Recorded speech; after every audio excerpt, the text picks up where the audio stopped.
mission, solving mysteries in the night. Chasing shadows, finding answers, shining bright light. No one's left behind, in the darkness all alone. With a heart like a siren, she brings the lost ones home. Silent cries in the dark no longer have to be, for justice wheels keep turning, granny on the beat. Broken voices find their power, call out hope again. When Granny's crime busters run, no victims left in pain. Bravery in her veins, truth she won't disguise. With a fire in her eyes, she's got nothing to deny. Granny fights for justice, never backs down from the call. For the voiceless and the missing, she'll stand tall.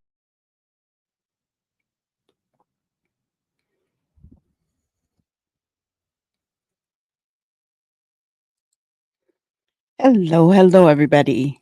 How is everybody doing tonight? Hello, chemistry. Good to see you. Ginger girl. Good to see you.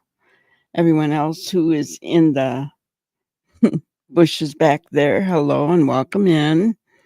We're happy to have you here. We are going to get started with our spotlight on the missing. William Phil Sackor, missing since June 24th. Last seen in Prince William County, Virginia. He's 15 years old. No other information on this young man, guys. If anyone knows anything, please call Prince William County PD or 911. We need to bring our kids home, don't we? Let's not forget about Jonathan Wang, 21-year-old autistic male. He's high functioning, will respond to his name, but he doesn't know how to take care of himself. His only social interaction has been mostly with his immediate family, so his parents are very worried about him. He was last seen March 30th. They do think that he was lured away from using his iPad. So if anyone knows anything, please call the Arlington PD or his dad. Numbers are on the screen. Let's not forget about our little buddy, Sebastian Wayne Drake Rogers. He needs to come home. Last seen February 25th, 2024. Sebastian is high-functioning autistic as well. Probably will respond to his name. If anyone knows anything, please call 1-800-TBI-FINE or 911. I'm sorry, I cannot tell you to call Sumner County. 911 or TBI, 1-800-TBI-FIND if you know anything. Remember that Travis Decker is still on the loose. He may be deceased, so if anybody, this is the time of year when people go hiking and things, so if he is alive and you do see him, do not approach. He's expected to be armed and dangerous. He's 5'8", 190 pounds, black hair, brown eyes. Could have a mustache and beard, could be shaved off. We don't know. His hair was long. It could be shaved off. He did wear it in a ponytail. He is wanted on 3 counts of first-degree red rum and first-degree kidnapping for taking the lives of his 3 little girls, Peyton, Evelyn, and Olivia, seen there with their mother. So, all right. Wow, we got lots of people talking in here, huh? All right. Yes, please tap the like button. It really does help. Hello, Prayer Warrior. Good to see you. Lori, good to see you. Good to see everybody coming on in. Okay, so I do want to make a little bit of an announcement. There has been it was going around in a group I saw And I also got an email about a channel with like 39 subscribers um, that is saying that Lily's body was found. False information, clickbait, guys. They've been reported. It's false information. So if you've heard that, disregard, because it's not true.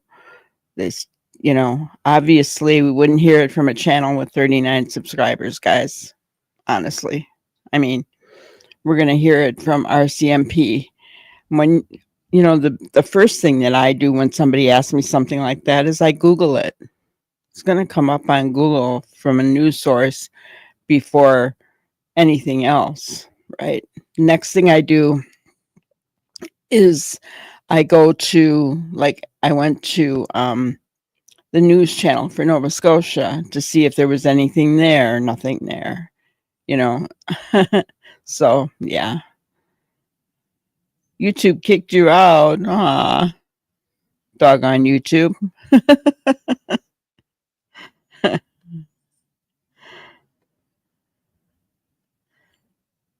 Okay. So, YouTube is acting up, is it? I haven't noticed.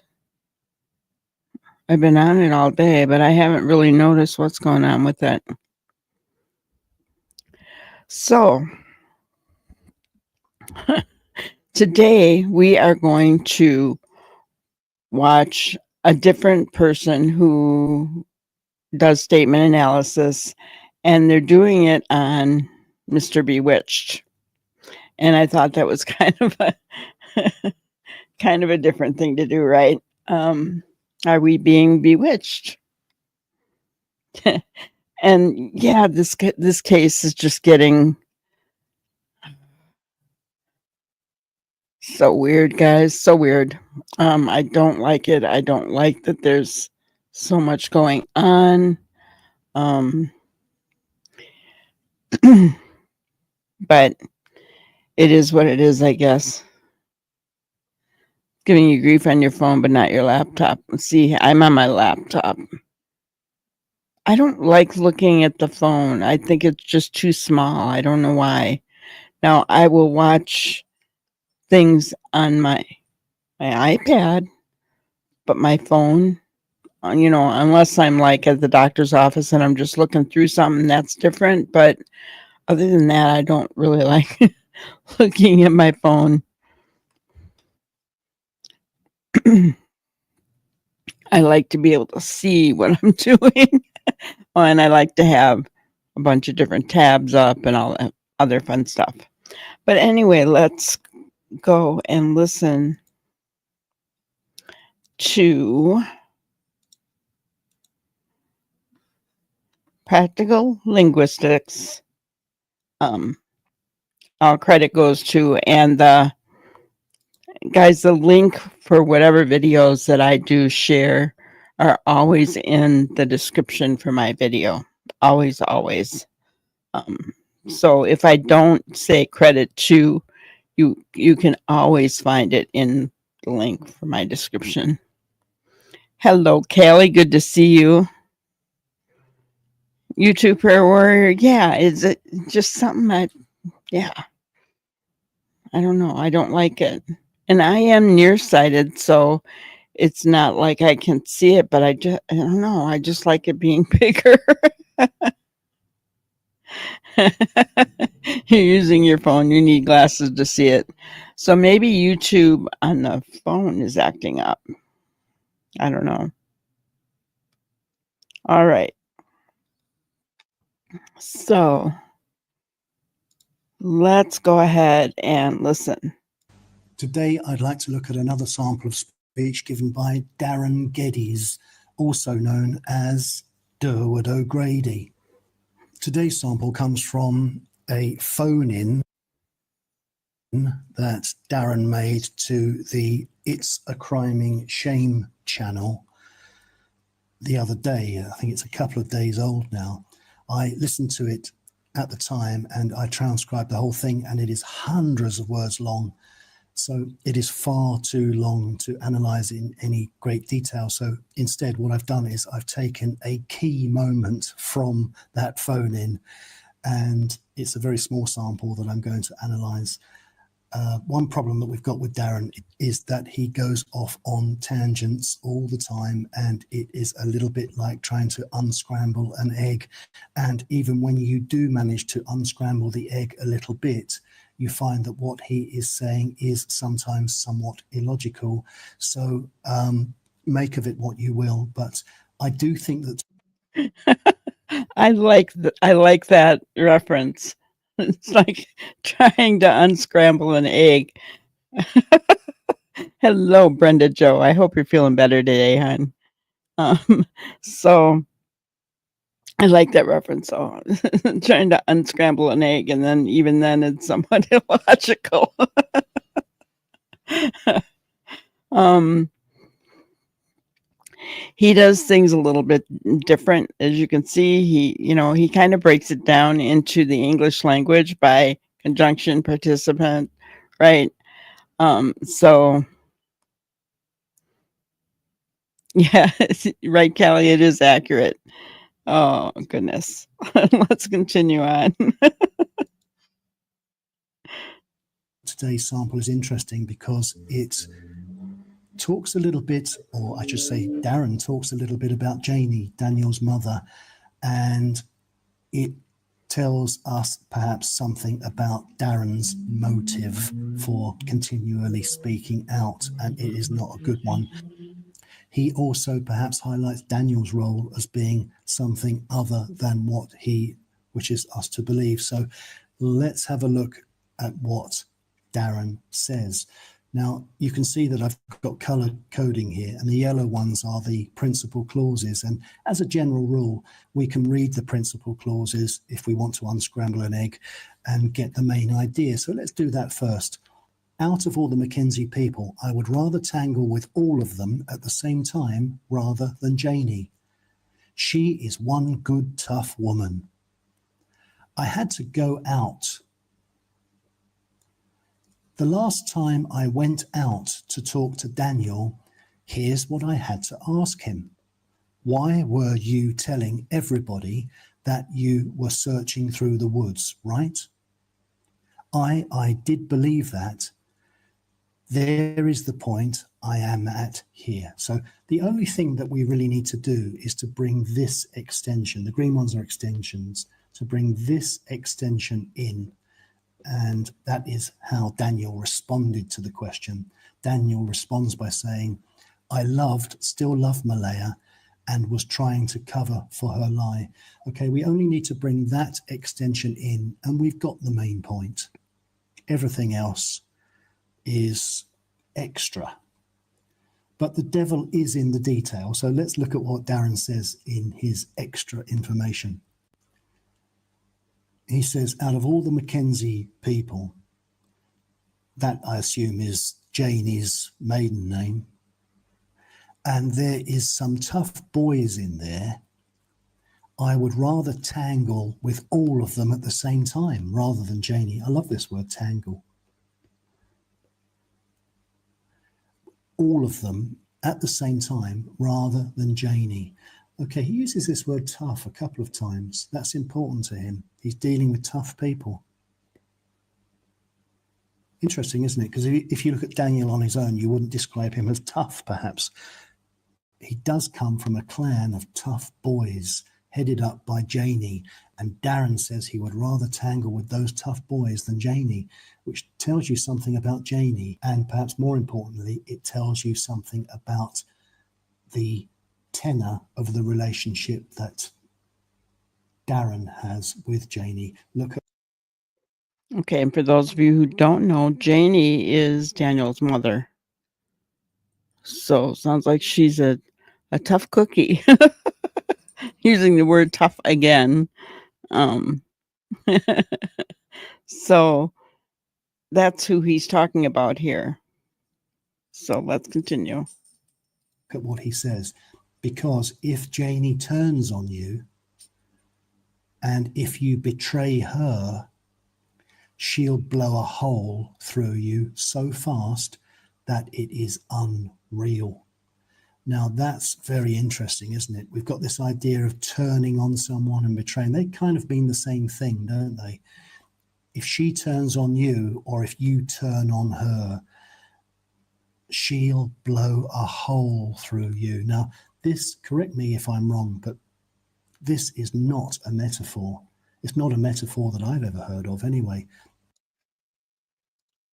So Ginger and anybody else that's from Canada, that isn't a saying in Canada, is it? I'll blow a hole through you.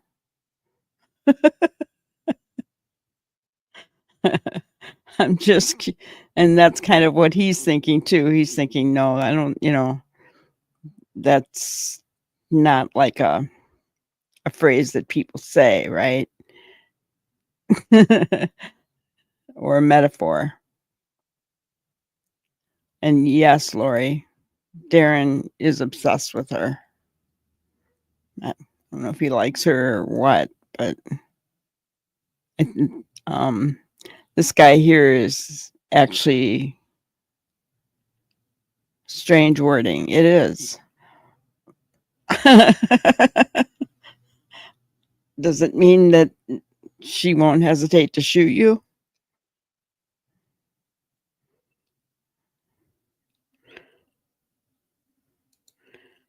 I think Malaya was maybe scared of her. Could very well be. I have never heard that phrase. Okay. I mean, we've got metaphors like she'll come down on you like a ton of bricks. But correct me if I'm wrong, maybe this is a metaphor in Canada, but I've never heard it in the UK. She'll blow a hole through you. That sounds literal to me. That sounds like he's saying she will shoot you if you betray her. So, all in all, I wonder perhaps if Darren is acting out of fear of Janie. And one might wonder what Janie's role is in all of this. If you go and listen to the phone in that Darren makes to the channel, I'll put a link to it below, you'll see that he explains Janie's side of the story. According to Janie, she heard Malaya exit the trailer with the children early in the morning. She heard the children, she heard Lilly screaming, she heard Jack talking, and she heard them walk down the driveway to the main road. And for some reason, now this doesn't make sense to me, for some reason she feels compelled to go down and talk to them. And that's not explained, is it? But she puts her boots on, gets out of bed, puts her boots on, ties her dog up, and all this takes time, according to Darren. So by the time she gets down there, the kids are gone. And she says to Malaya, well, where are the kids? And Malaya says to her, they're in the woods. So Janie is a very important eyewitness, and one has to wonder to what extent this account is true. Is it the case that it is true and that Malaya was planning to flee the relationship, flee the trailer, and send Lilly and Jack on ahead in a car with somebody else? And was it her plan to follow on with Meadow later? And that Janie caught her in the act, and that Malaya then tried to explain this all away by the kids being lost in the woods and phoning the police? I mean, I find that highly unlikely, personally. It's far more likely, if it is true, that Malaya would say, yes, I've sent the kids on ahead and I'm leaving. What was she frightened of? Was she frightened that Janie would blow a hole in her? Is that a possibility? And keep in mind, he's analyzing the things that Mr. Bewitched has said, right? So we don't know if any of it's true, but he is trying to analyze what Darren thinks of, like Janie, that kind of thing.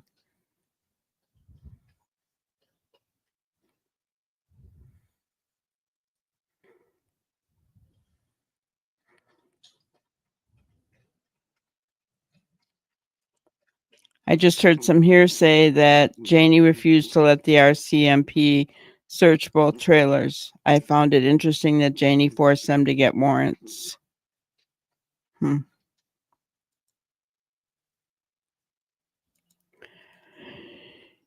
Of course she would. Of course she would. Keep in mind that Janie, she's not said anything, right?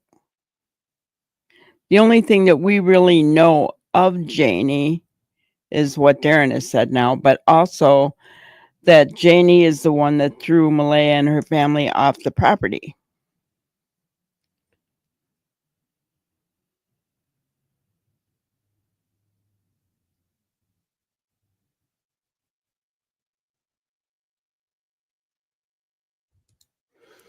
The holster is Durwood and Dagwood.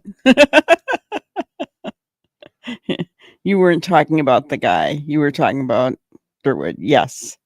And that's what I'm saying is keep in mind that he is analyzing Durwood. We're trying to get a sense of who this guy is, right? But it is kind of interesting that it almost sounds like he's a little bit afraid or in awe, maybe, of Daniel's mom. I mean, I don't know. Let's continue on. It's a possibility, I suppose, but perhaps not one that would spur her to call the police and get them involved in a massive search of the woods. I just can't believe that Malaya would do that if it was all just to cover up the fact that she was leaving Darren.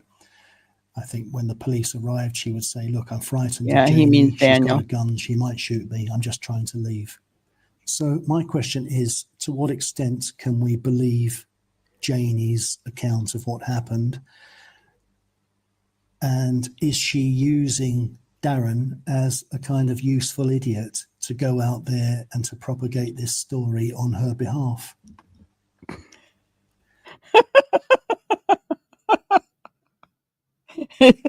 Did you hear what he said? Is she using Darren as a useful idiot to go out there and to propagate this story on her behalf? See, she's not talking, right? Maybe she was told not to talk. I don't know. But this guy brings up a good point. It is Daniel's mother using Darren as a useful idiot to go out there and to propagate the story on her behalf. Now, many of us have said that we've kind of felt like Darren was in Daniel's back pocket, right? That he's all about Daniel and he's trying to push Daniel's narrative, right? And yeah. And even though he's allegedly Malaya's relative, he's kind of blaming Malaya for everything, right?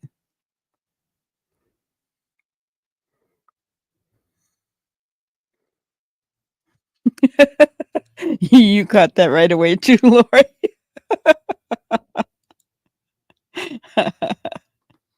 Oh.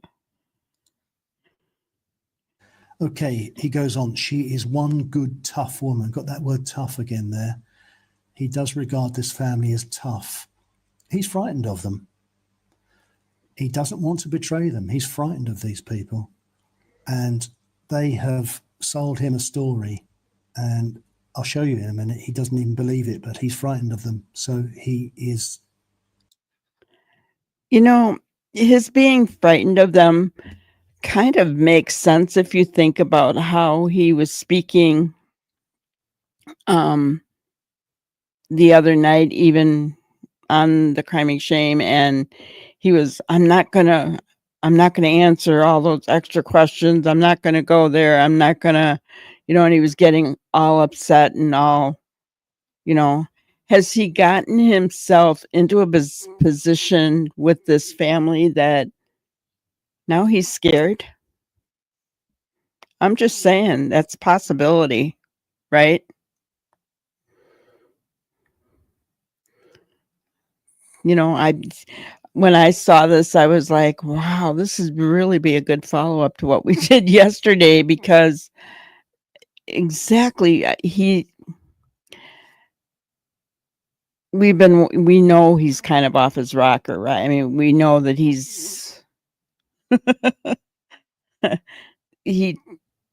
he doesn't stick with anything. He's goes off on tangents, just like this guy said, you know, um but it's kind of funny when you put it all into, you know, order like this guy has done, and you start seeing the truth of what he's saying. I'm wondering if his short anger bursts is because he's afraid.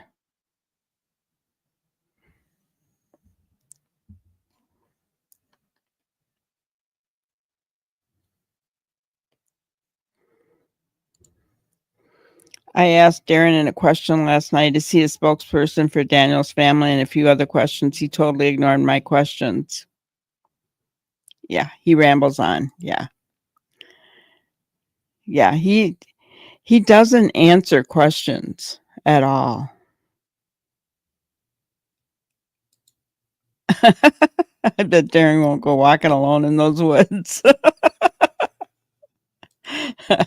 I want to know if Janie has a gun. Yeah, he has been. But I will say this. I don't think Don B was the first one to report him either. I mean, to report everything that he has said, right? I don't believe he is. I think that RCMP are just, kind of listening to what people who call in say and act dumb. And then they, put everything together. That's what I think is going on. I don't think any of us believe him. But when you look at his statement and you analyze it, that's different, right? We're looking at something and realizing he hasn't said outright that he's afraid of Janie, but we're analyzing his statement and realizing, whoa, he's afraid of them. Hello, the Canadian cat lady. How are you?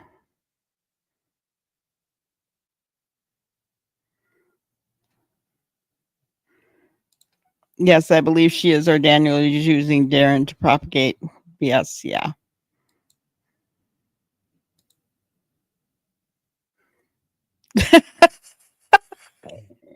Janie's got a gun. Yeah, it is a song.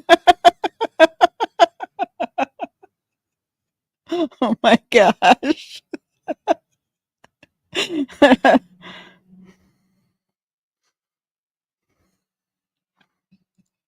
Well, Don B was the latest one that's turned him in, but I'm sure that he's been turned in before that. But let's continue on. That is so funny. Turning a deaf ear to some of the stuff that he doesn't Janie's believe. got a gun. Okay, next bit is the red ones I do are fragments. Okay, he says, now Janie, and then he changes to the enhancement. When I first went out to sea, all of this is unnecessary. I had to go out to see Daniel a few times because there is no phone reception out there. And me and my flip phone. So I had to go out. You see, he's repeating himself. He goes around in little circles and comes back to himself. So I went out a couple of times to talk to Daniel. You see, he could have said that in one sentence. I went up there to talk to Daniel. The last time I went out to talk to Daniel, here's what I had to ask him. Because it was bugging me. And I just kept forgetting to ask him this little tidbit. Okay, this is a good storyteller's technique, actually. It's what we call a cataphoric reference. For anybody that wants to learn linguistics, that's called cataphoric. And he's referencing something that he hasn't said yet. It's a really good way of keeping your listener listening, because it was bugging me and I just kept forgetting to ask. Now, that's a little bit dodgy for me. He's got the mood adjunct of counter expectancy there. So he's trying to limit our focus as listeners to this one reason for not asking. And he tells us that he kept forgetting. That's what we call an extended process. It's been extended twice with kept and forgetting. This is what we call an elaboration of time. And he's telling us that he continually forgot to do something. And because he's limiting our focus to that, I wonder if that is indeed true. Is it that he continually felt reluctant to ask? Because it is a key question that puts Daniel right on the spot. And Darren is running scared a little bit of these tough boys with their tough mum who will blow a hole in you. So is it that he kept forgetting? I agree. I think he maybe was putting off asking the question because he was afraid to ask. To ask, or is it that he was indeed reluctant to ask? And look, he calls it a tidbit. This is not a tidbit. By the way, in British English, we call that a titbit with a T. I don't know why it becomes tidbit in American or North American English. He says he doesn't know why it's called a tidbit in American English when they call it a titbit. Well, I'm not going to go there. Oh my gosh. Canadian English, but it means a little tiny thing, doesn't it? A little crumb of a thing. Well, it's not. It's a key question. So he's downplaying it again there. This whole clause is an example of Darren downplaying something that privately he feels is really important. And I asked him, listen. Now, you see that's purple there. That's my color coding for a locution that's being projected from a verbal verb. And you see I've got a purple line here, and that goes all the way down to there on the next page. So all of that is the locution. So I wrote it out in full form so that we can see it clearly. And he begins the locution with this enhancement, a condition. If you were out in the driveway with Malaya and the kids, this doesn't make sense, because even by his own account that he says comes from Janie, Daniel was not out in the driveway with Malaya and the kids. According to the story that he's telling us, Malaya left the trailer with the kids. The kids were making a noise. That woke up Janie. She took some time to put her boots on. For some reason, she felt the need to go down there and see Malaya and the kids early in the morning. I don't know why. She was in bed at the time. But she feels the need to get involved, go down there, tie her dog up first. And by the time she gets there, Malaya's there by herself. And it's only at that point that Daniel, according to the story, comes out of the trailer all bleary-eyed as if he's just woken up. And that is what Darren presents to us as evidence for the fact that Daniel couldn't have harmed the kids. And yet here he is proposing that Daniel was out in the driveway with Malaya and the kids.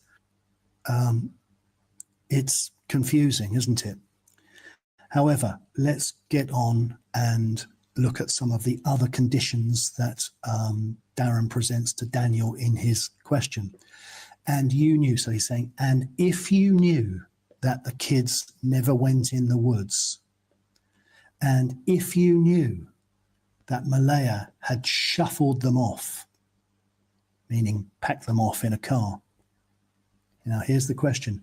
Why were you telling everybody that you were searching through the woods, right?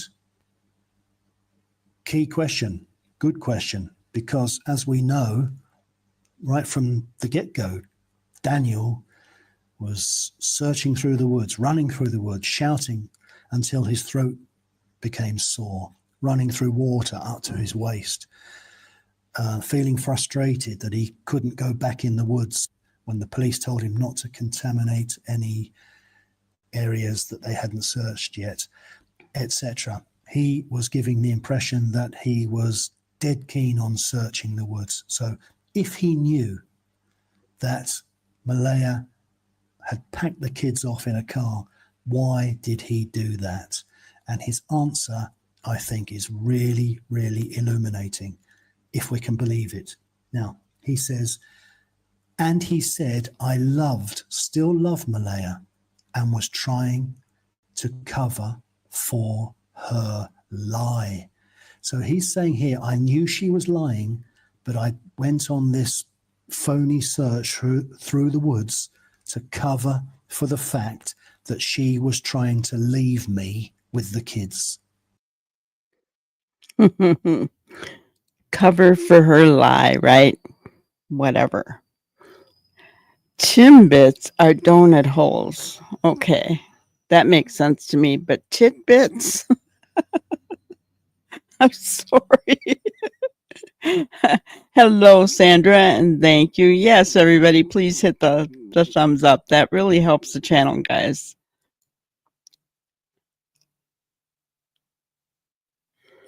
Okay, Callie, thank you for being here. We appreciate you.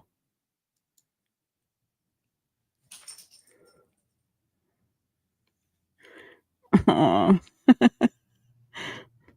You're so sweet, Sandra. Thank you, thank you. So yes, he is allegedly repeating what Daniel said to him after he asked a question to Daniel. Why did you say that? Well, so, and he'll go on to say that Daniel was in the chat during this, and Darren had said, Daniel, stop me and correct me if I'm wrong about any of it. And Daniel never stopped him. So, it's interesting. So that tells me Daniel packed the kids off in the car. And guys, I do believe that Darren is afraid. I think he put off asking this question because he was afraid to ask the question. I think he's afraid of Janie more so than Daniel. Right? And I think he's got himself in a position that he doesn't want to be in now. Right? It's just my overview of Darren right now. I did watch the behavior panel today. They talked about, they actually analyzed Daniel. I am going to say this now. I felt like I was honestly disappointed, I guess, with a little bit of it. The lip licking, they totally ignored. There was just some things that I thought, wow, why aren't you, shoulder shrugging, they ignored. It's just, it surprised me. Okay.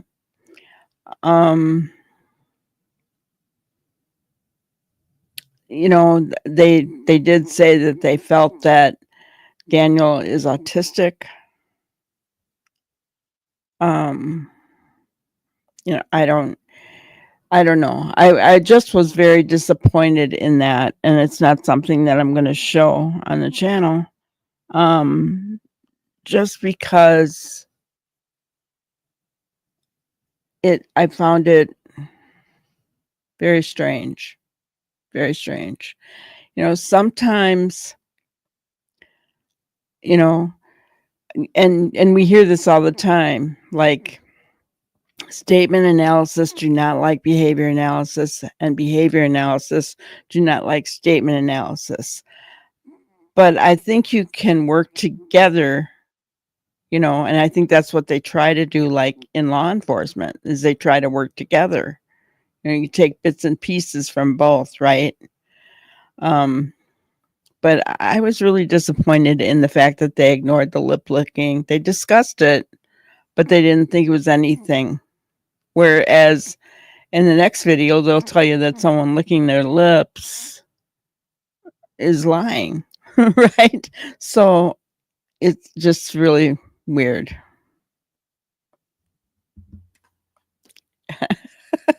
Cheney's got a gun. I know. I know.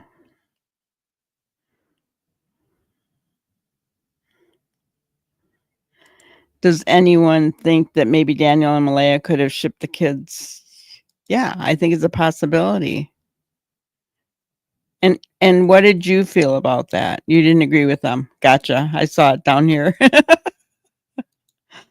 um, was it BC? Are you talking about the behavior panel?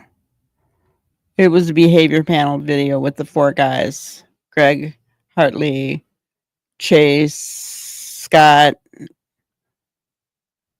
trying to remember the other guys. Mark, Greg, Chase, Scott, and Mark. The 4 guys on the behavior panel, which I normally agree with them. I normally find them to be very good. But you know what I have noticed lately is they've been very careful about saying that anyone's guilty. That's one thing I have noticed about them in their more recent videos. They're not liking to reveal. I don't know if they got sued or what, you know, because that'll do it. They did talk about child trafficking. Yes. Yes, they did. Which, yeah, was weird because I honestly don't feel that child trafficking is relevant in this case. I really don't.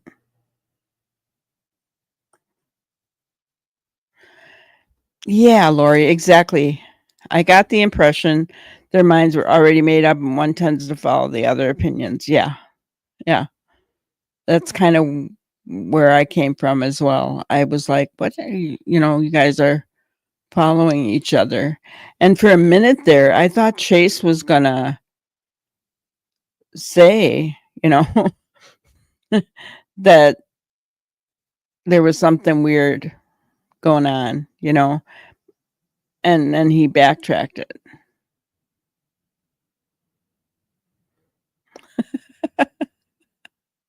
D is something with ASD, but with a P.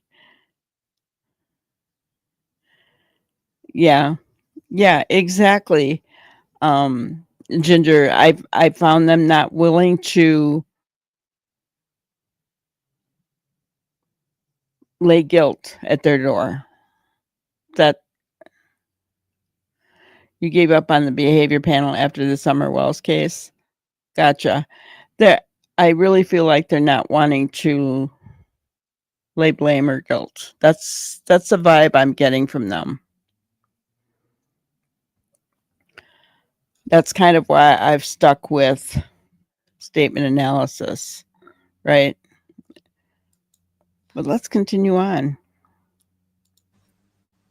Does that make any sense? Doesn't make any sense at all. Now, the question is, can we believe that that is what Daniel said to Darren? And I would say, yes, we can believe it because Daniel is in the chat at the time when Darren is phoning in to the channel. And Darren even says, I want Daniel to stop me at any moment, step in and tell me if I get this wrong. And Daniel never does. So he tacitly endorses this statement. It doesn't make sense. Why would he cover for Malaya's lie if the lie is something that she has made up in order to cover for the fact that she is trying to flee the relationship? It would be far more logical that if Daniel knew that, he would, far from covering for her lie, he would expose her lie. And another point to mention, of course, is that it is Malaya who calls 911. She calls the police on herself. If she's lying, she's calling the police on herself and making up a tall tale about the kids being in the woods. This is a really good point he's bringing up. A really good point. Yeah, they don't want to be sued. Why would Malaya call the police on herself?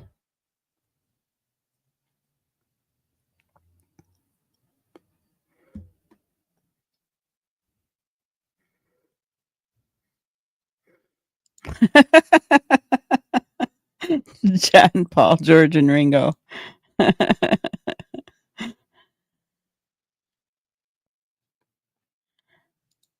They cannot say that people are guilty. They can only say they show deception. Yeah.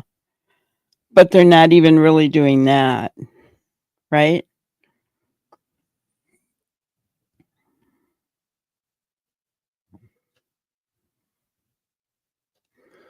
Well, that's what I was thinking. So if what Durwood is saying is true, then Daniel misled the RCMP. How can that be a good thing? And did Daniel go back and tell the RCMP that he misled them, that he lied? Because I tell you what, RCMP are watching. Guys, they are watching. They are watching every single thing that Durwood says. They are. Hello, Joanne. Good to see you. Cover your own butt.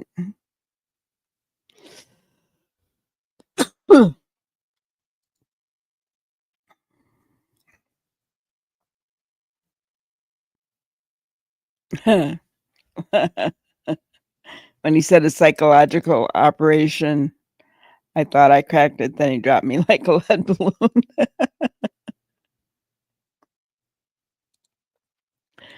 Statement analysis does reveal a lot, doesn't it? I think more than behavior, because guys, behavior can be trained. Statement analysis, things come out of your brain from experience. Things that you've experienced, they come out whether you wanted to or not. But behavior can be more easily controlled, can't it? That's what I think.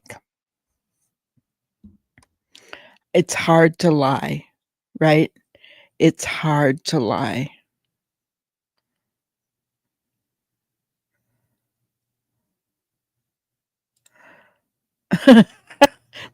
That's true. So, yeah, so Durwood is saying Daniel's a liar. Hi, Melissa. Yes, this isn't the behavior panel. We were just talking about the fact that they did a video. I watched it today on Daniel's last interview, and how disappointed many of us were in that video. Although I'm sure the pro Daniel people are ecstatic. I mean, let's just say this: it didn't really change my mind. Guys, we don't know who did what, right? I mean, we don't. I see a lot of guilt in Daniel, but we saw a bunch of red flags in Malaya's first interview as well, right? So I think they're both involved in some way, shape, or form. I don't know what it is. I don't know what happened, but I think that they both have guilty knowledge, right? Daniel just talks more. He gives us more to talk about. You know, it's not that we don't like Daniel. It's not, he's he's been inconsistent, right? Even Darren here exposed a lie of Daniel's, and Daniel didn't correct him. So what does that say, right? Exactly, Joanne. Your mind causes leakage because it knows what we recall as to what is made up. Yep. It's harder to remember a script than it is to have your experiences just come out. What you know, what you've experienced just comes out. But something you've made up. That's why I heard it somewhere and I thought, that's so true. When, they're training, like soldiers for wartime and for being taken hostage, one of the things that they say, or even undercover cops, that kind of thing, one of the things that they tell them is to try to stick to the truth as much as possible, right? Because they know that your experiential memory will take over, right? I mean, stick to it as much as possible without the truth, without telling everything you know, kind of thing, right?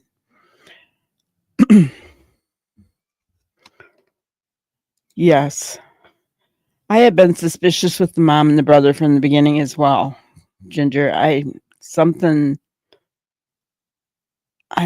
know, and that now we're learning that pretty much Durwood is afraid of her. Next thing we know, he'll come out and say he isn't. If he does say that, then we'll know he heard us.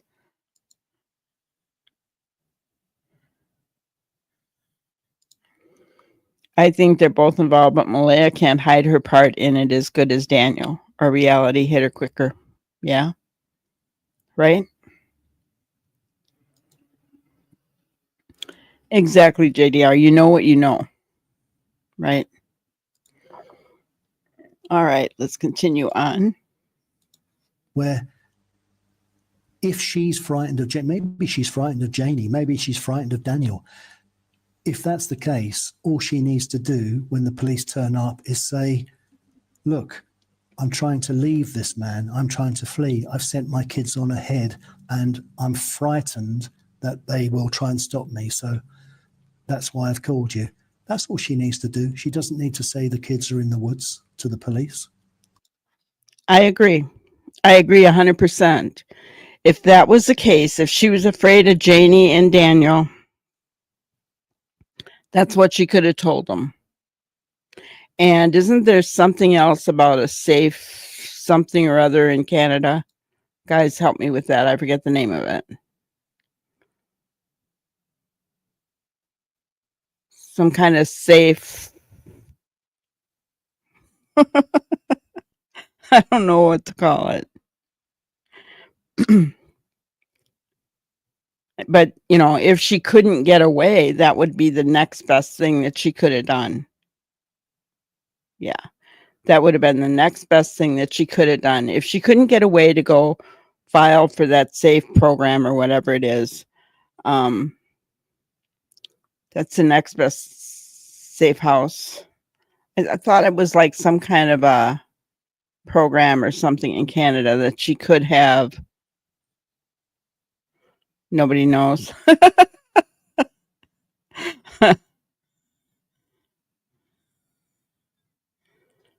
Yeah. Daniel's mother never came out, spoke on cameras. Same with the brother. The only picture we have of the brother is on the stupid ATV, right? Four-wheeler. That's the only picture we have of him. We don't even really have a picture of his mother. And if you go on Facebook, she is on there, but there's no pictures of her, I don't believe. You heard it, but you don't know the name. Gotcha. Yeah, my mind is blanking out on me tonight, so I don't know. But yeah, it's something like that. It's like, I think it's like a bill or an act that they did in Canada where they can file for this, and then they get put in a shelter. They're taken care of. They're protected. That kind of thing. But she could have done that, and she didn't. So was she afraid of Janie? I don't know. Looking at her personality and from what Belinda said about her, that she's soft spoken, that kind of thing, I think it may be a possibility that she was afraid of Janie. That wouldn't surprise me at all. But we don't know, right? Your town, we have the interval house for women and children escaping violence. Gotcha. There's no kind of bill or act or anything, Ginger? Shelter safe.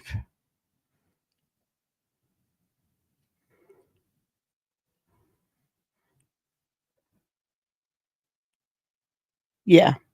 I know that the houses are usually hidden. I do know that. Um, we have them in the States as well, and they are hidden. Doesn't mean the guys don't find them, though. I've seen that happen too.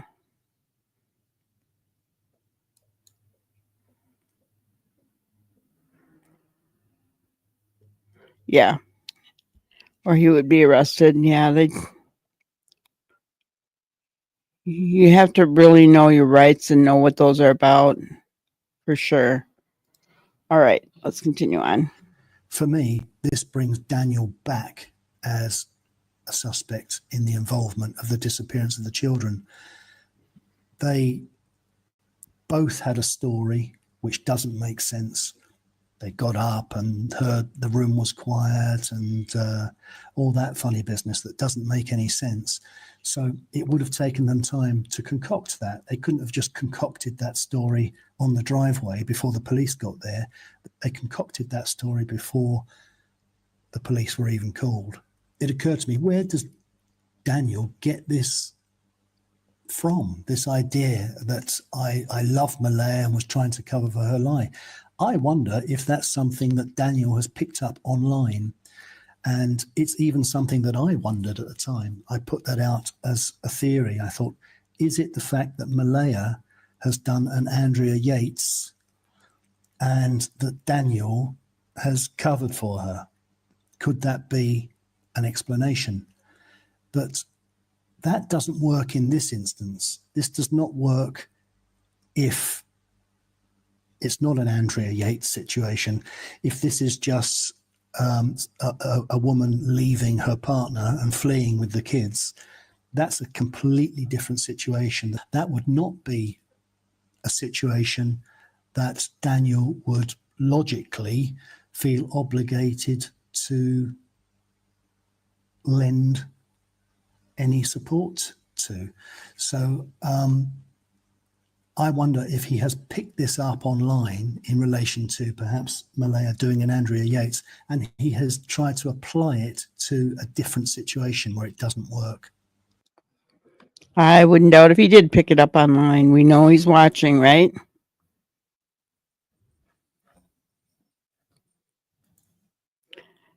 Durwood may very strongly believe in lies that he's been fed.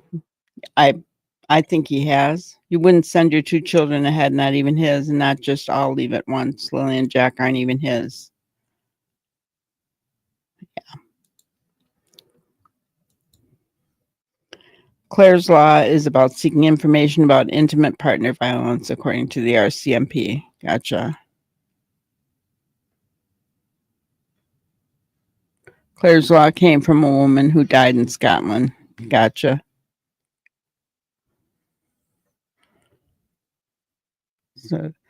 So I do believe Daniel probably got this stuff from online. But, Does he realize by saying that and having Darren put it out that he just admitted to the RCMP that he lied?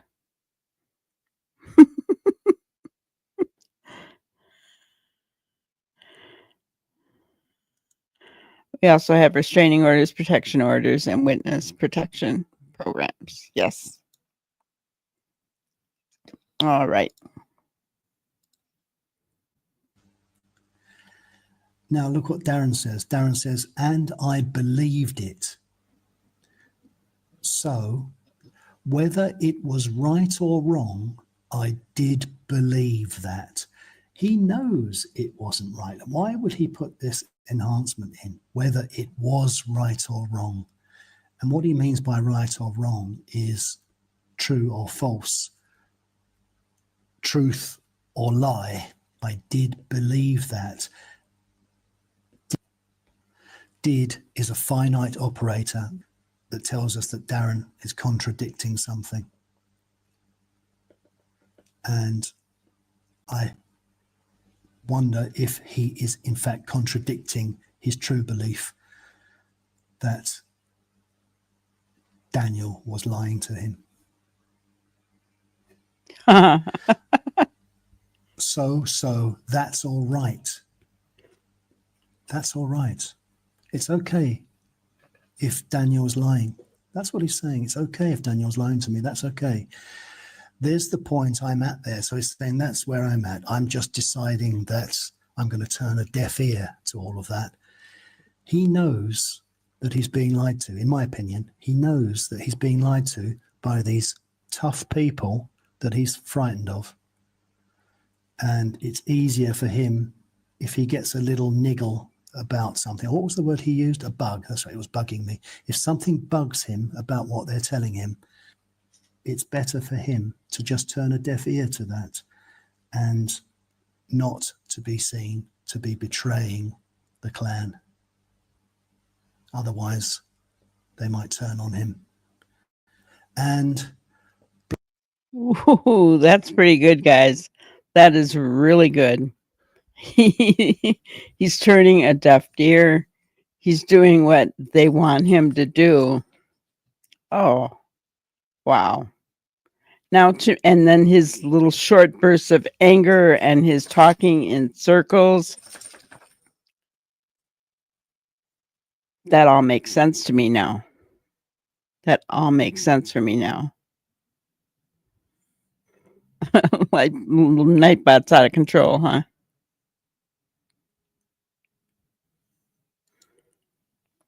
What did you think on that channel you were talking about when they were talking about the polygraph?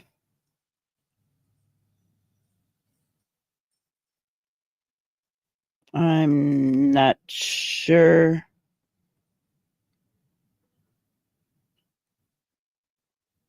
Oh, the behavior panel.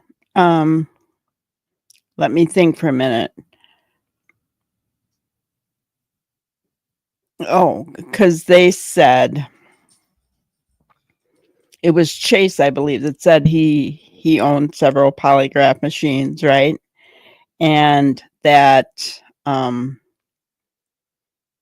that would not be the first question that was asked. And then they all kind of chimed in and said, well, I wonder if they were kind of giving Daniel the benefit of the doubt. That kind of irritated me, to be honest with you.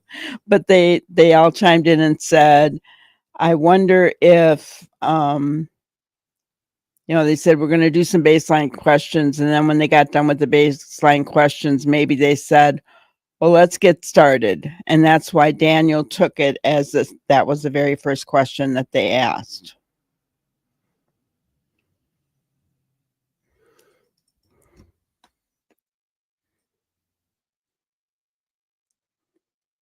Yeah, this guy is really good, isn't he?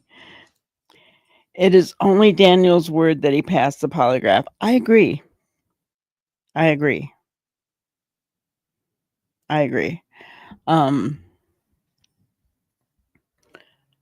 They also, did they say anything about the kind of questions? It was them, right? I'm trying to think. um, I know that they weren't happy with the interviewer. And I think the kind of questions from, that Daniel said they were asking. But here's the thing. We can't take Daniel's word for everything they asked him on the polygraph. We don't know what they asked him. He can tell us everything related to the death of Jack and Lilly, right? But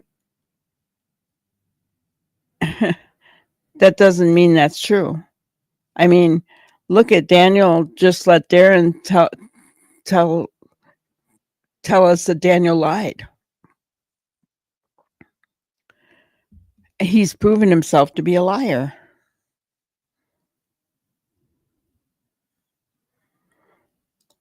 That could have been what they said. That could have been what they said. But I don't think any of them could, because Chase was pretty indignant about it, and he said, "That's not." They have to get a baseline. It's like I said before, and Chase said the same thing today. He said they have to get a baseline, so they start out with non-emotional questions to get kind of a baseline.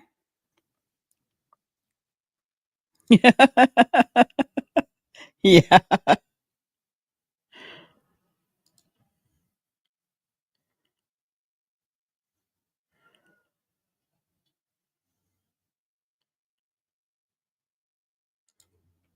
You have to keep in mind a person's common sense and sense of logic. If it makes no sense, it's almost always not truth in the real world. That is a big difference between behavior and statement analysis. I agree.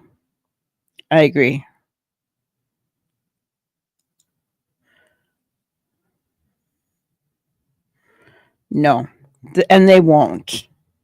They won't. They will not come out and give out that information.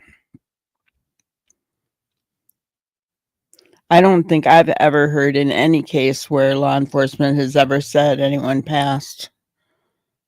They won't give out that information. So you only have the person who took the lie detector test, and if they can't be trusted, then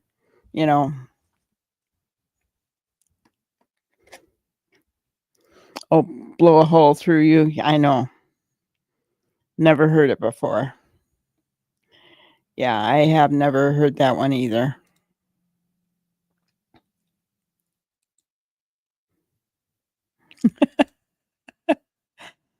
You know what? I don't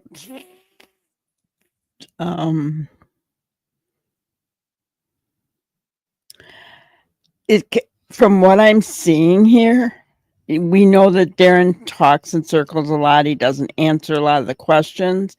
Doesn't seem like he's outright lying, though. Right? From what we're gathering from this, doesn't sound like he's outright lying. He's kind of letting us know he's afraid of them. Janie's a tough cookie. Wouldn't want to be around her if she has a gun in her hands, obviously. Right?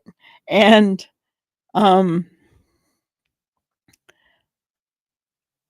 that he's going to turn a deaf ear. He's going to do what they want him to do because he's afraid of them, but he's going to turn a deaf ear to their lies.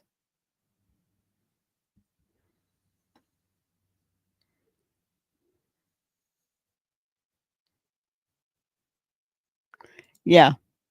He said everyone passed, yeah, in one statement. And then in this last interview, he said he didn't know about Malaya. RCMP would not tell him, which we know that statement is true. Daniel shows no emotion when he said to the question, "Did you kill the kids?" Yeah. Yeah. They're going to naturally say they passed. Yeah. Every one of them are going to say that. It's like CP passing. Right. All right. We're almost done with this one. Blow a hole right through him. So fast that it's unreal. For me, if this is true, and it seems, as I say, to be a statement that is endorsed by Daniel, albeit tacitly, then Daniel's involved. But what is he involved in? He's not Exactly. involved in murder. That, for me, is clear by the fact that he passed the polygraph test. But the polygraph test only posed questions about murder. All right. So this is the part where I don't believe what this guy is saying, because he's assuming that Daniel passed the polygraph test. We don't know that Daniel passed the polygraph test. We do not know. I don't know about you guys, but I am not going to take Daniel's word that he passed the polygraph test, right? And we do not know that the polygraph test only posed questions about red rum. We don't know that. Once again, that's Daniel saying that.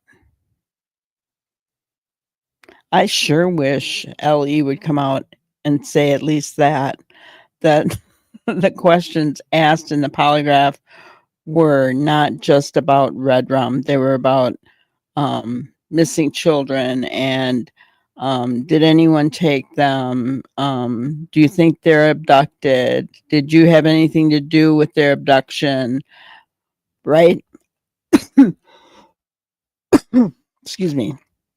Yeah, I wish they would say that. Whoops. Hit the wrong thing there. Daniel's involved. But what is he involved in?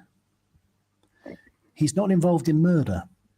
That, for me, is clear by the fact that he passed the polygraph test.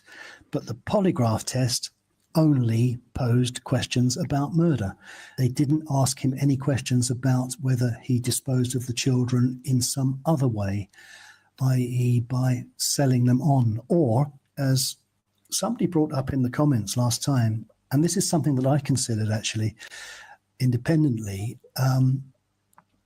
is there a Shannon Matthews type explanation for what is going on here? And for those of you that don't know the Shannon Matthews case, I recommend that if you have time to Google it and find out, because it's quite an interesting case where a impoverished mother and stepfather cooked up a scheme whereby their daughter would be sequestered at a extended family member's home while they claimed that she had been abducted. And the idea was that they would be able to accumulate a large sum of money through the generous donations of a concerned public, in the same way that Kate and Jerry McCann did when their daughter went missing. I'm not saying that Kate and Jerry McCann did it for the money, not by any means, but Shannon Matthews' parents got the idea from the McCann's case. Very, very evil parents and very stupid people as well. And poor, they were poor people. So they were motivated by money. Clearly, they don't have a lot of money. And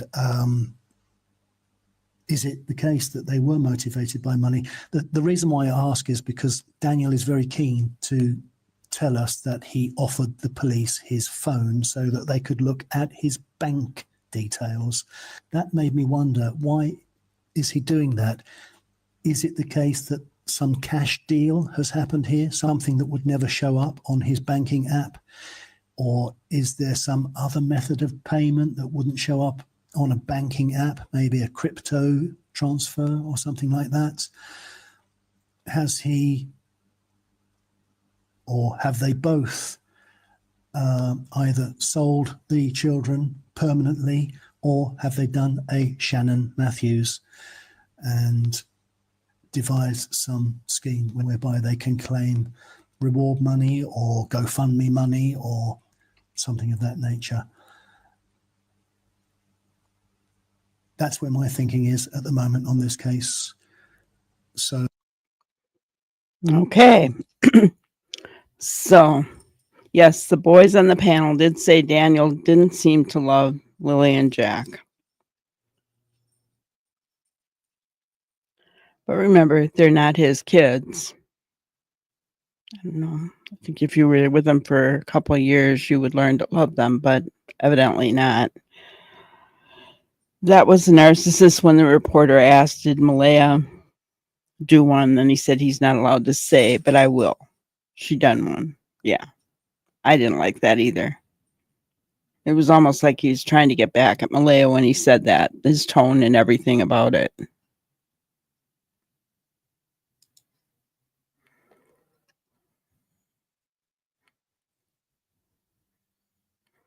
Yeah, why mention a bank account?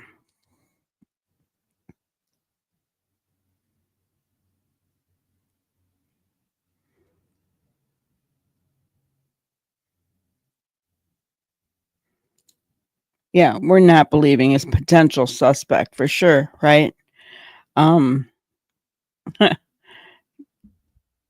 know, and that's what I keep trying to tell everybody. You can't have it both ways. You either believe him or you don't. You can't pick and choose, right? Once they're proven to be a liar, it's hard to, and he just let Darren reveal a lie that he told to police. So, you know, he didn't stop him, right? So, you know, and that's the thing. Not only do we not believe him, you know, that we don't know for sure if he passed the lie detector test. We do not know that. We do not know the questions that they asked. I'm not going to take Daniel's word for that, right? And I'm amazed that a person in statement analysis would take his word for that, because Daniel's the only person that's ever said anything about the questions or that he passed. Nobody else has said anything from law enforcement, I mean, right? Nobody that matters.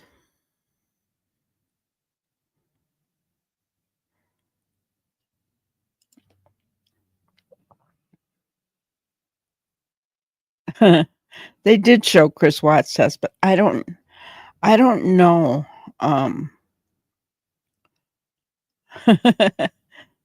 Canadian law, I mean, they're not as liberal with their cameras and things as we are. Exactly. It's an open investigation. They don't need to tell anybody the results of anything, right? They just don't. And JDR, I mean, I agree with you so completely, because it's really frustrating. You know, I'll be watching something and I'll think, why are you taking Daniel's word for this? We don't know that he passed. I'll be talking to my computer, right? And so many times I want to be typing in, you know, but I don't, because I don't. It's too easy to get caught up in arguments and chats and everything else. I won't do it.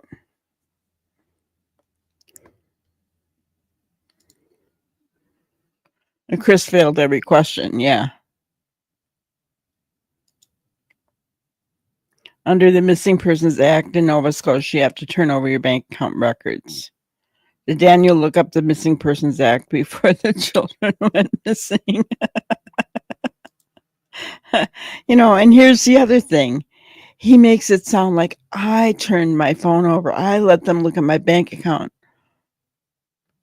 Good for you. They would have done it anyway. I mean, seriously, they would have done it anyway. And I remember Chris and Katie saying the same thing, right? Oh, we gave them everything. We let them have everything. Whatever they wanted, we gave them. Well, you don't have a choice. You don't have a choice. If they want it, they're going to get it. If you're not going to let them have it up front, they'll get a warrant for it. It doesn't make you special because you let them have it. I'm serious.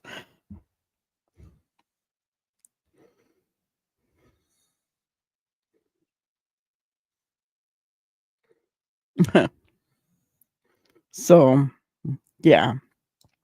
So I thought it was interesting to, kind of a different twist to the Jack and Lily Sullivan case, to look at an analysis of Darren. I would really like to have Mr. Yummy look at him, but he already said, he's already down one because of his name, right? Do you really want me to analyze this guy? And I think we all knew, but he could have a burner phone. Yes, he could. He could.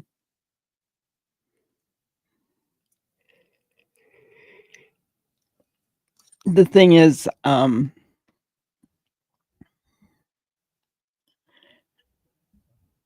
what I found funny is that Janie wouldn't let them search the trailer without warrants. Why? Why would you do that? So you know what that tells me?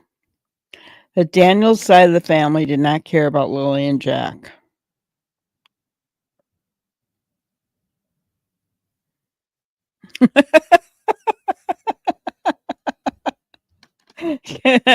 Canadian, that's funny. Can you imagine someone coming out and saying, "Oh, I didn't pass, I lied"?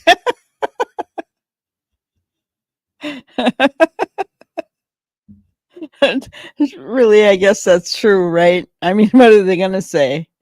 They're always going to say they passed, because it'd be embarrassing on national TV to say, "I didn't pass."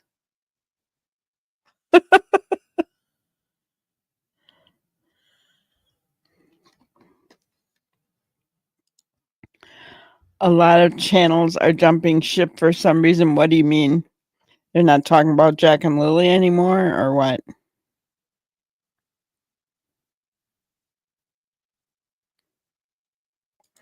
Right? And why would you not let them search for 2 weak kids? Exactly. Or anything else. I mean, my kids were missing. They wanted to search my house. Please. Yes. If you need anything, let me know.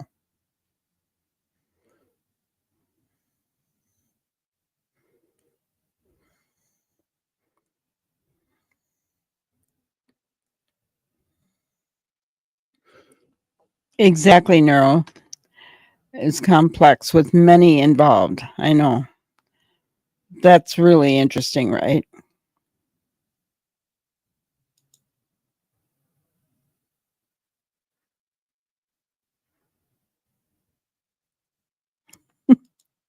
Daniel studied the polygraph in YouTube School of Academics.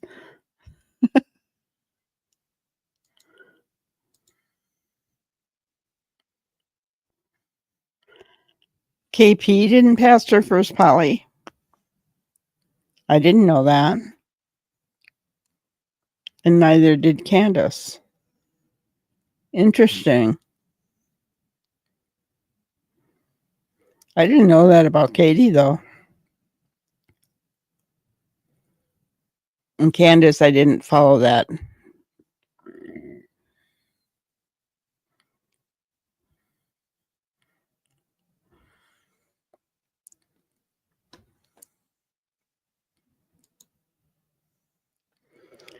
It's like they're all forming bits of what Daniel and Darren is saying and running with it. I see what you're saying. So they're going on to Daniel's side, and I suppose now the behavior panel has come out, and here's the thing, guys.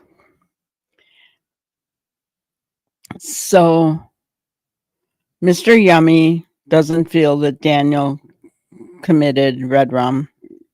Okay. I don't think the behavior panel does either. Right? Mike DeMann. Well, he's his own animal, right? So people are saying that, right? And okay, so if what he's telling us is true, that he didn't red rum Lilly and Jack, that doesn't mean that there wasn't some kind of accident and then they covered it up.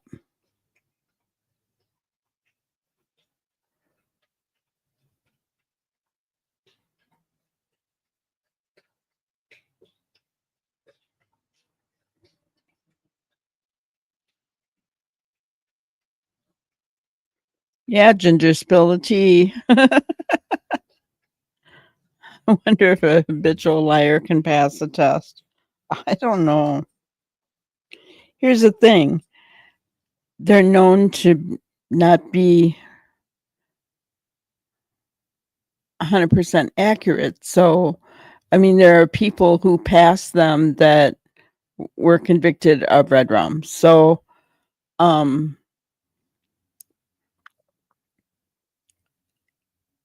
it doesn't really matter, right? In fact, other than law enforcement using it as a tool, an interrogation tool, I don't really understand why the public in general wants to hear about the lie detector. The reason that I'm saying that is because law enforcement's not going to tell us the results. So why should we care? I'm just saying.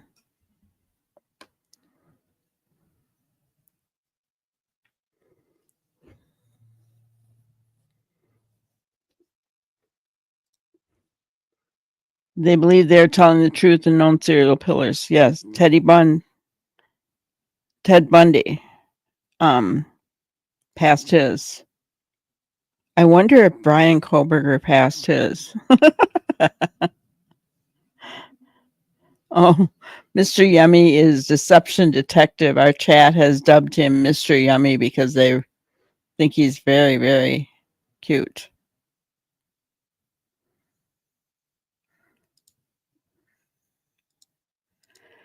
KP and Candace were too emotionally upset for the first test because they had them so soon after the children went missing, is what I heard. Okay. Yeah, I never heard that about KP.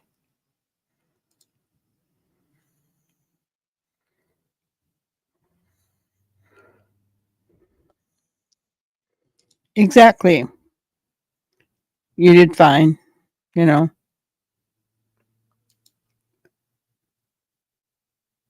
The Green River Killer. That's right. He did too. See, guys?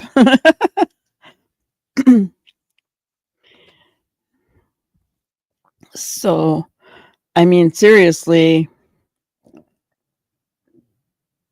yes. And Gary Ridgway passed his. Brian Koberger is obsessed with Ted Bundy. And they have a lot in common if you think about it. Going for criminal justice. So,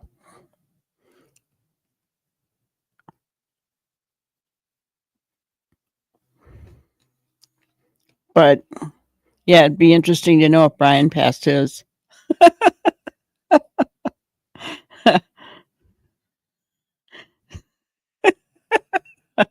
Gee, Dan, you stand with a bunch of great guys. Yeah, for sure.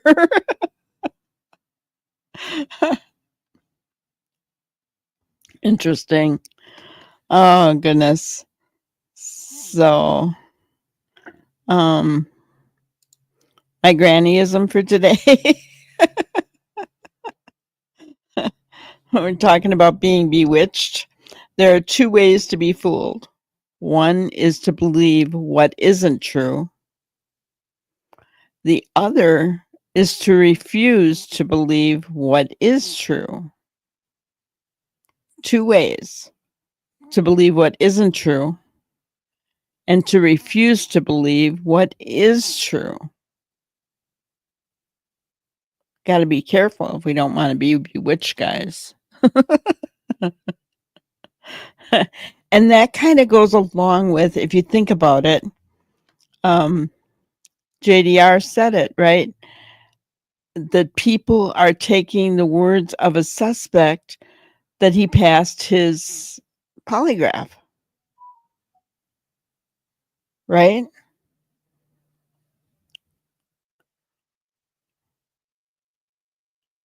Believing what isn't true. We don't know that he did.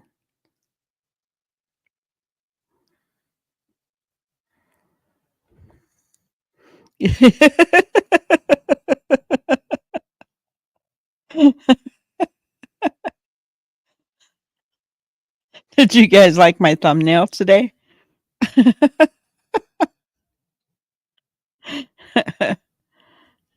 Yeah. Oh, Ted wanted to be a lawyer.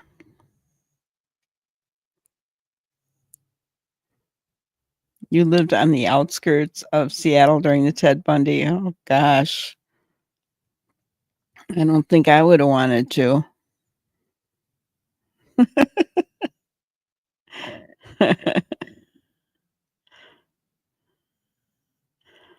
Crazy. So that's my grannyism for today. Don't be bewitched. Which I don't worry about any of you in here because you guys see through the idiocy. You don't go with the flow, right? You end up you watch, you pay attention because guys, everybody is pro Daniel right now. I'm sorry, I cannot say pro Daniel. I can't.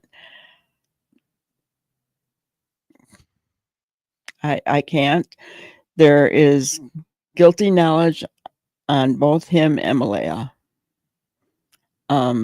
He has been proven to lie. I can't. Am I saying that he red rummed the children? No, I'm not. Right? Definitely not saying that. You see through the BS. Yes, you do.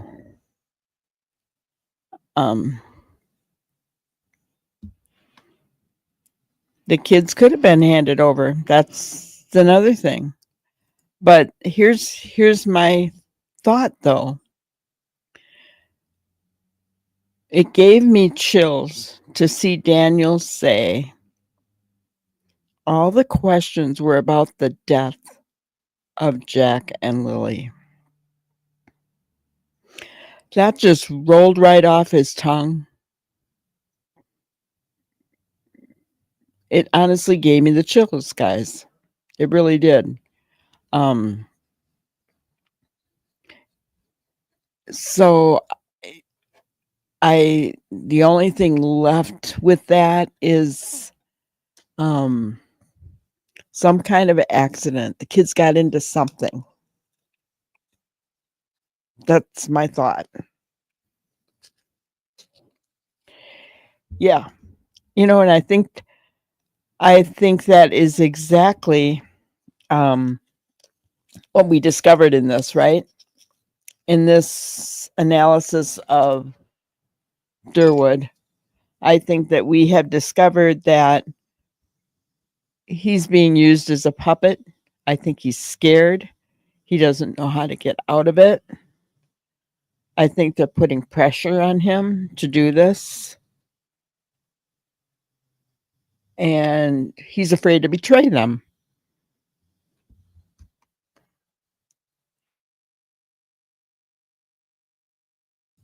That's what I think.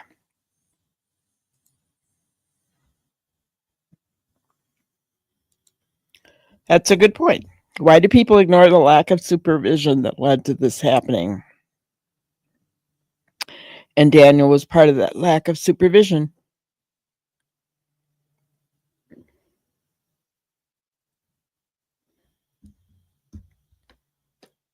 Yeah. Sounds like Daniel believes they're gone.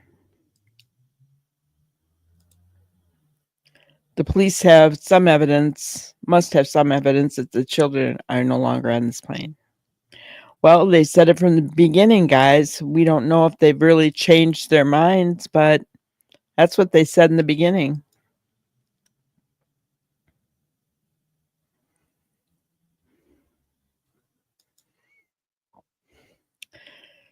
I mean, it could be. Faithful idiot. um, I think I think that he really thinks he's trying to do good. But the more involved he got, and when he got in with Daniel's side of things, I think he's afraid now. That's what I think. Could be totally wrong, right? I could be.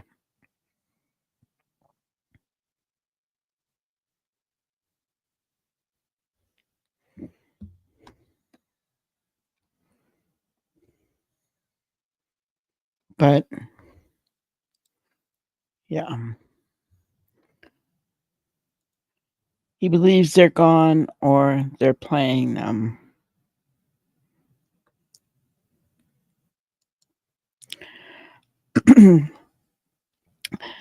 I gotta say, I'm going to be looking at Durwood with a different lens now since I've seen this analysis.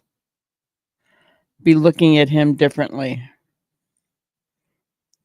His anger, his short bursts of anger, and not wanting to answer questions or explain anything makes sense to me.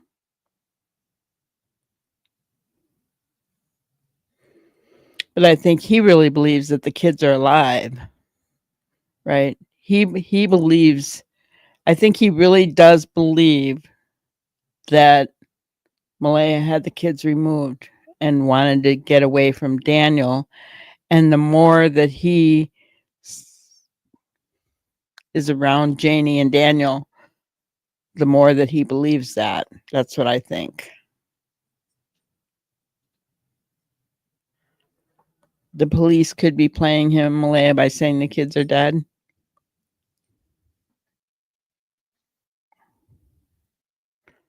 Could be. Could be. But if there was some kind of an accident, I mean, remember in her interview, which was the day after they went missing, guys, May 3rd was her interview. She said, she used the word sorrow. I've said it before. I only use sorrow when I'm thinking of someone that's gone from this earth, right? I don't use sorrow if they're sick, right? I only use it when we're talking about death. Why did she use that word?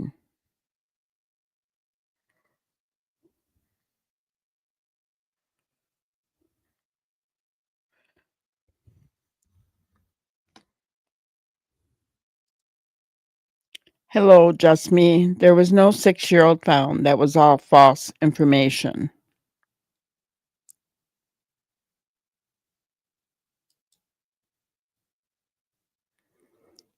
I stated that at the beginning of my show tonight that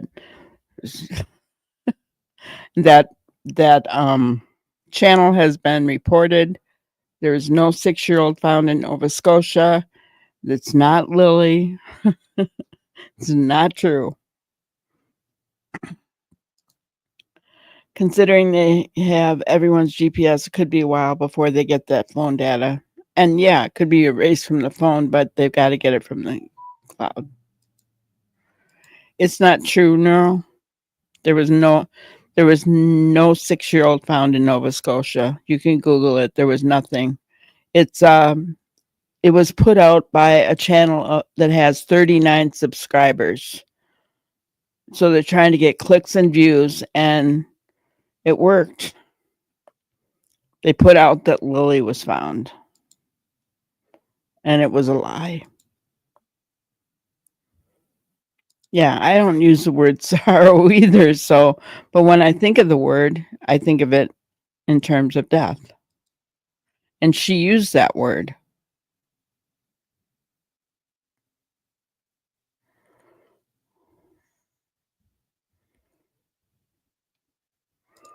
Awesome. You must have looked it up, huh? Sorrow is used in English when someone dies, especially tragically. Oh, that gives me the chills. I don't like that, JDR. But thank you for sharing. I'm just saying I don't. Oh, that gives me the chills. I don't like that. That's scary. Guys, I would love to believe that the kids are alive, right? I really would. I would love nothing better and that they are found safe. I even said, I think to Ginger in the beginning, is it possible they could be hidden on the reservation, right? Um, but you know, the reservation and law enforcement typically work hand in hand together. They're not going to do that kind of thing.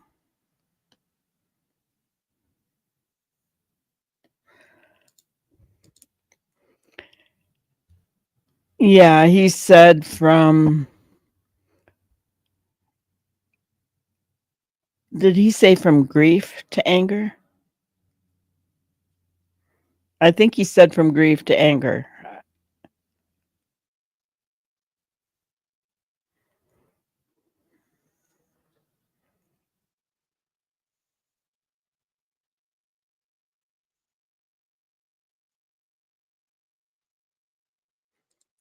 Yeah. And I went to the Nova Scotia news station and I Googled it. There's nothing. There's absolutely nothing. Tragic is a word I definitely would use along with sorrow. Yeah. Yeah. We all want them safe, but I know. I know.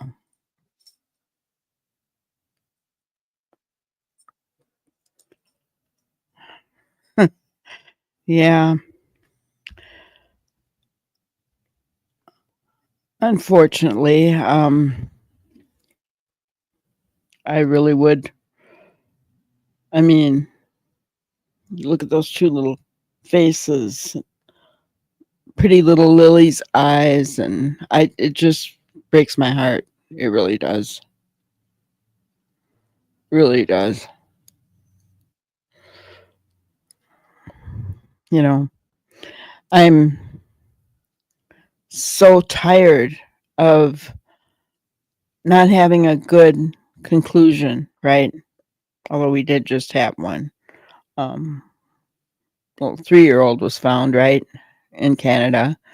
They don't want us saying her name anymore, guys. So there was a good resolution, somewhat good resolution to that. Her mother is deranged, but oh well.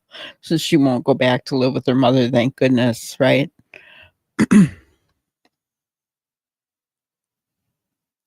Right. Yeah. They would not. They're not going to hide that, right? Too much to lose. I wonder what type of people only have extreme emotions from sad to anger. I don't know. It's a good point. That's a good point.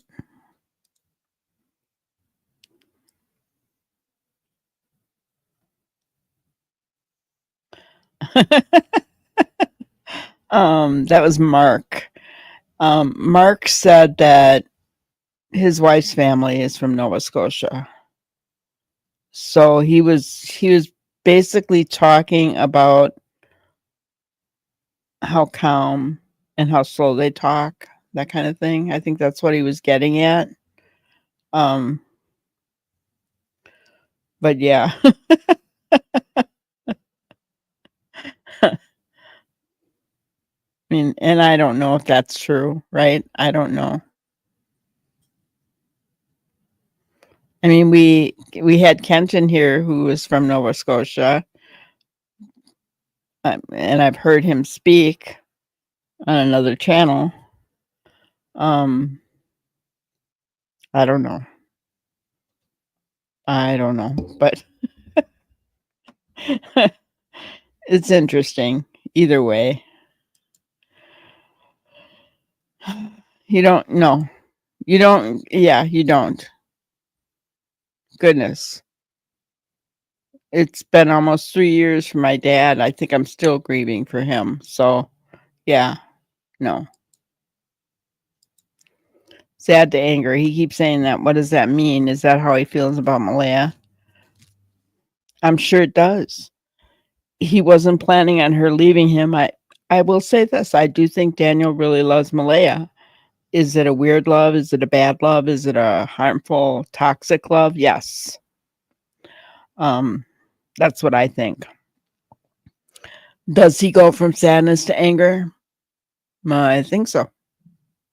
And here's the other thing. Those boys in the behavior panel think that he's autistic, that Daniel is autistic, which would make sense that his emotions go from one level to the next, right? Isn't that part of autistic people?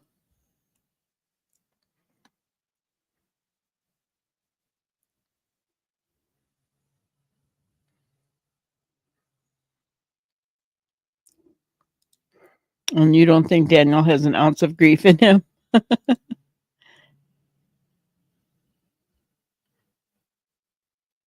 And he didn't see Daniel's messages. Exactly right. If they're not looking at his messages, they're not seeing the whole picture, because he says something different in his text messages than he does, and in his chats than he does on mainstream media, doesn't he? Two completely different Daniels, in my opinion. Obsessional stalking type.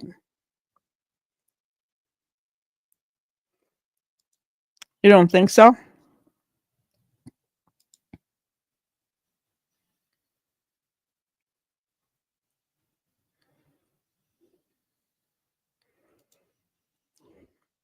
That same guy said maybe he didn't love the children because they weren't his. Could be. um, I mean, I don't know.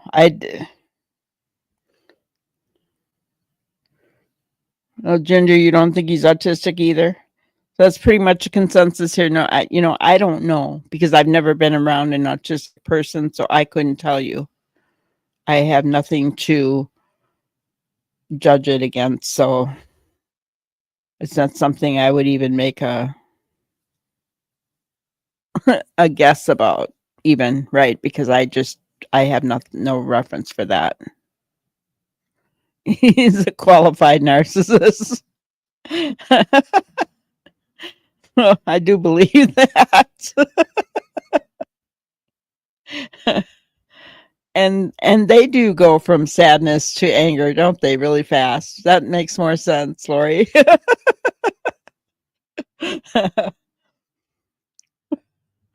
They do. They do. Well, so tell me, guys, you're gonna look at Darren through different eyes after tonight? Because I think I am. Um, I mean, if I were him, I think I'd just go to RCMP, tell him I'm scared, and ask for some protection or something. I don't know.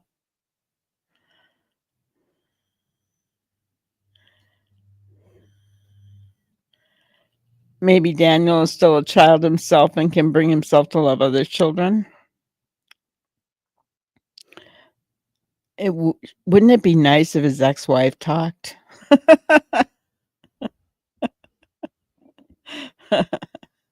That would really be nice. Wouldn't it? That'd be awesome. Hear from her.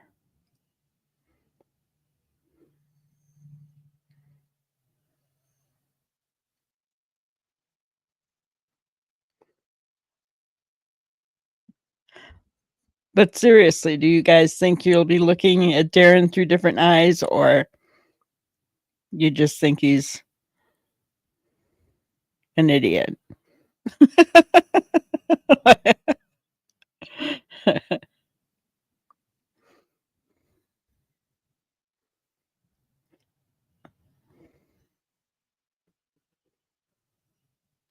You look at Darren now. If he slows down talking, I can keep up with him. Seems like Dagwood is scared of Daniel's mother. Yeah. I think I'm going to purposely look through what he says with these glasses of being afraid of Janie, even maybe of Daniel, afraid of betraying them, kind of thing, to see if it's really true, if I really do think that that's what's going on, right? I think I'll be looking like that to see if it's really true.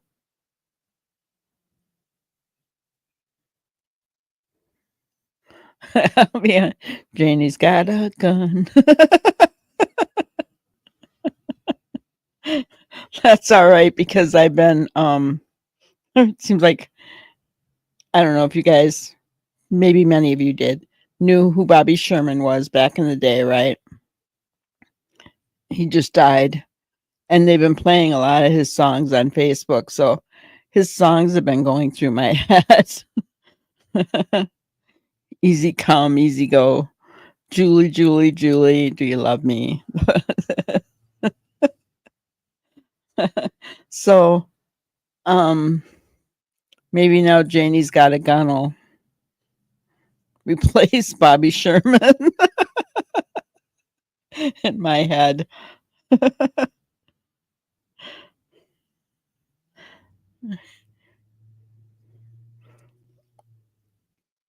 All right. So, I guess that's all I had for tonight, guys. I'm going to thank you all for being here. Please, please, if you haven't already, listen to Other People and Nightbot. Yeah, Bobby was a singer.